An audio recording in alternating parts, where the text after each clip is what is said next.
Oh, Lord. Oh, wow.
What keeps you motivated? The truth is nothing. Motivation is not something I need to accomplish my goals. I think motivation is very emotion based. And if you're looking for motivation to accomplish your goals, you're already taking a step in the wrong direction.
If you feel pain, it's for a reason. Don't ignore it. Being ignorant's only going to get you hurt. You need to rehab it and figure out why you're having pain. Are you compensating for a weak muscle somewhere? Is your form off? Are you overtraining and not resting? You need to take a step back, evaluate what's going on, and address it.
It was a simple fix for me today, guys. Some rock sauce to increase that circulation, some K-tape to help with the inflammation and provide some more support, and just knowing I'm going to use my knee sleeves tonight and some icing, and I'll be good to go.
I think what I do to accomplish my goals is I decide what I want my goals to be. I decide what I have to do to get there, and I do it every day, regardless of my emotions or how I'm feeling. I set that aside and I do the work every day.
So when things get rough for me, instead of looking for motivation, I take a step back and I assess my goals.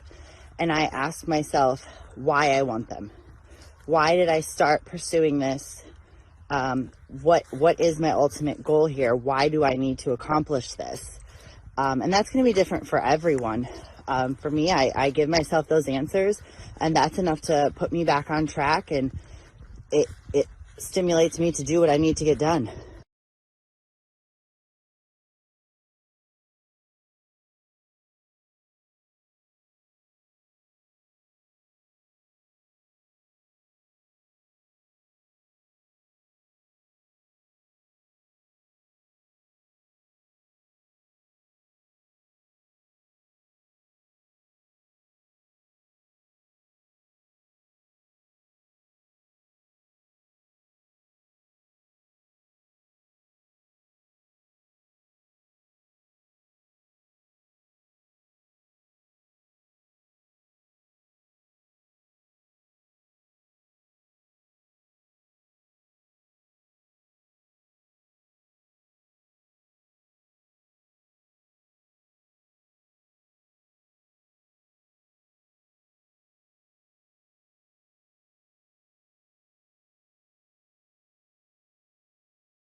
Knowing my knee's hurting now, I'm going to take steps after I train to make sure I ice, because clearly something's going on. My tendons are talking to me a little bit extra. They're going to need a little bit more TLC later, so I'll probably foam roll and ice after I train today.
So I'm really targeting this all over that tendon that gets pulled on by the quads.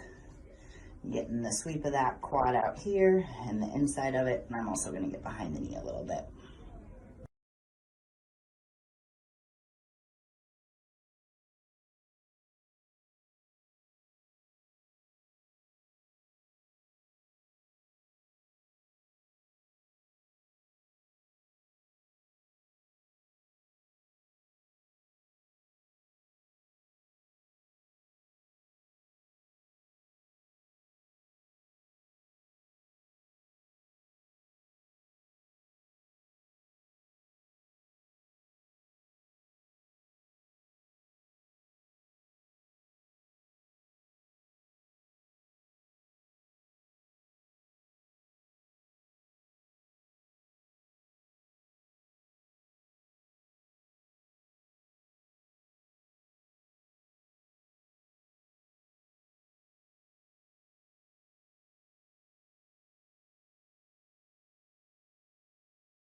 Just to sum this up real quick before I get off of here, you need to listen to your body. When pain is present, it's definitely for a reason.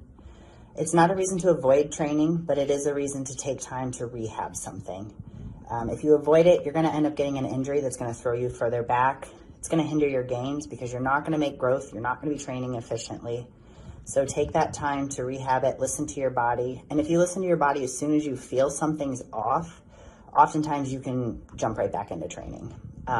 But this is also why rest is important, to allow those muscles and tendons proper recovery time.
Hey guys, how's it going? Just thought I'd jump on here real quick and discuss what I find to be probably a common occurrence. I'm supposed to go train legs in about an hour.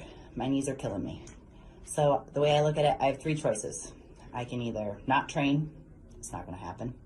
I can do something about it now, or I can ignore it, which I feel like a lot of people do, which is also not the answer. I know if I ignore it, when I get to the gym, I'm not gonna have efficient training.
And if you address the issue as soon as you feel like something's off, like I did today, I felt like something was off in my knees. I was getting inflamed from being on my feet all day. You can have a good training session. You can catch it before it gets out of control. It's when you ignore it and keep pushing that you get yourself in that nasty inflammation cycle and you can't break it. And before you know it, you got tendonitis. And now you're looking at 6 to 12 weeks to rehab that and recover from that.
I just thought I'd share this moment with you guys here real quick. 2 years. It's taken me 2 years to be able to run again. And I'm telling you this because I want you to know, no matter where you are, and if you can't accomplish something right now, it doesn't mean you can't accomplish it down the road. There were times throughout my journey I was like, oh, I'm never going to be able to get my running back. And it was frustrating. Fighting injuries, shin splints, calf issues, weak hips, weak core. I just took my time and addressed each problem one by one and kept working through it. And then when I finally could get back to running, all I could run was like 2 to 3 minutes at a time. And I had to slowly build up and just started adding like a minute a week. And taking the time to do that, now I'm up to running my 9 to 10 minute mile pace for 30 to 40 minutes. So just because you guys can't do something right now doesn't mean you can't do it in the future. Stick with it, be disciplined, get a plan, stick that plan out no matter what comes up. Be ready to change your course. Changing your course doesn't mean that you have to change your goal, right? It just means you have to take a different path to get there. I know there's definitely things that have happened along my journey in bodybuilding and trying to get my running back that I did not ever predict would come along. From injuries to hormone issues, things that I've had to correct over the years. Don't let those things stop you. Correct them and get back at it. Good afternoon. So one of the things I got yesterday was from a competitor, and they said, do you think a lot of athletes don't talk about their mental struggles because they are afraid their coach will see it? And that made me pause and think, wow, I'm really lucky to have my coach, because that's not something I've ever feared or considered. Mentality is a huge part of what me and my coach do. My weekly check-ins consist of me telling him like where I'm at mentally and emotionally. And he'll give me advice. And I just want to say, like, a coach should never shame you or make you feel bad for feeling some sort of way. Okay, my coach has never shamed me for feeling depressed.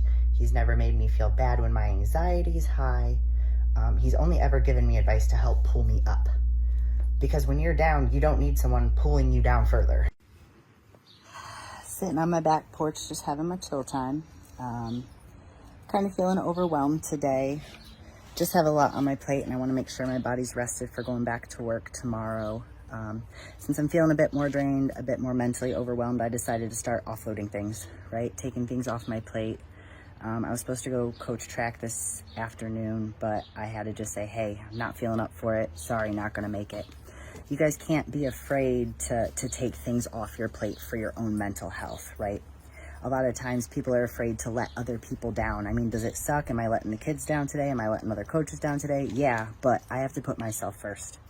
This is the perfect example of put your own mask on first. If you don't take care of yourself, you can't take care of other people to your max capacity. I know I'm not 100% today. I know I need to be 100% for work tomorrow, and I know I just need a little extra rest time.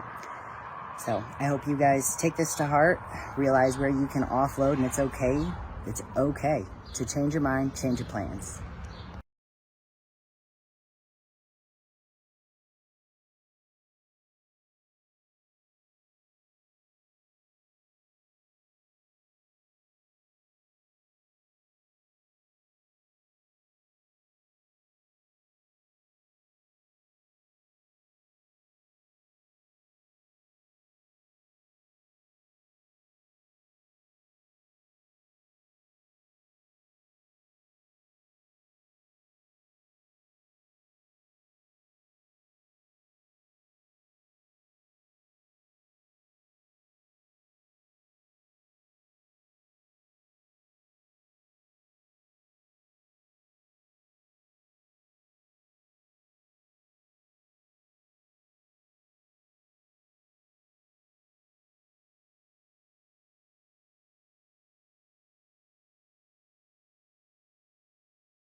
So, like I said, if a coach isn't accepting your mentality and isn't willing to help you improve your mentality, I'd be looking for a new one.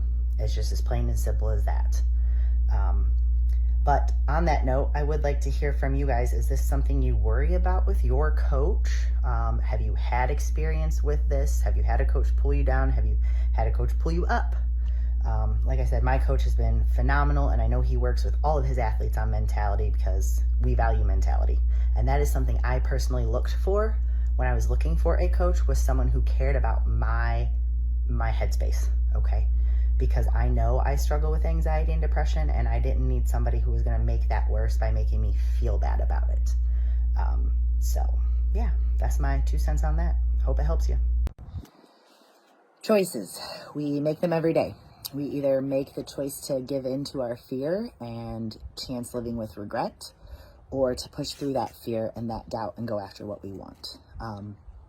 My coach and I actually just had this choice to make yesterday, or the past couple days. Something I wanted to do, and I told him I would rather take the risk of failure. I would rather take that pain than the risk of regretting not doing this. And I'm willing to take that hit, and who knows, I can take it. So if we try something and it goes south, that's on me. I can handle that hit. What I can't handle is living with regret. Regret to me is stronger than the pain of failure. Regret is stronger than fear, in my opinion as well. Living with regret is painful, and not something I suggest doing. So take chances, bet on yourself, go after what you want.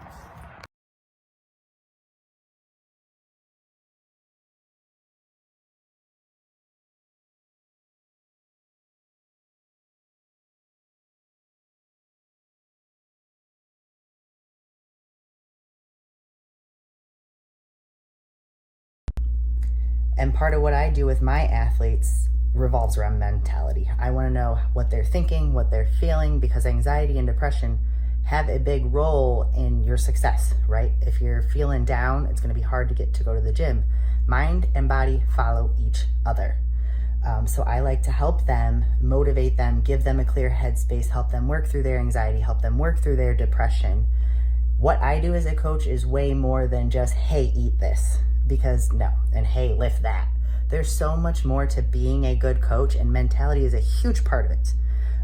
As you competitors see and feel, your mindset can make or break you in prep and on that stage.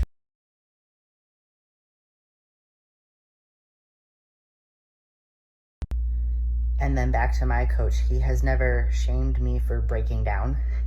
He has never been disappointed if I break plan for a minute and then reach out for help. Now, if I completely derailed myself and kept on that train and didn't try to change it, yes, he's gonna be upset and he'd have every right to be. But if I mess up, I reach out and I say, hey, I messed up and here's why. And then we start looking at the why and we correct it. You don't wanna just put a Band-Aid on it and say, hey, don't do that again. You wanna really dig into why did you mess up? What's going on in your head? Why did you think that was okay?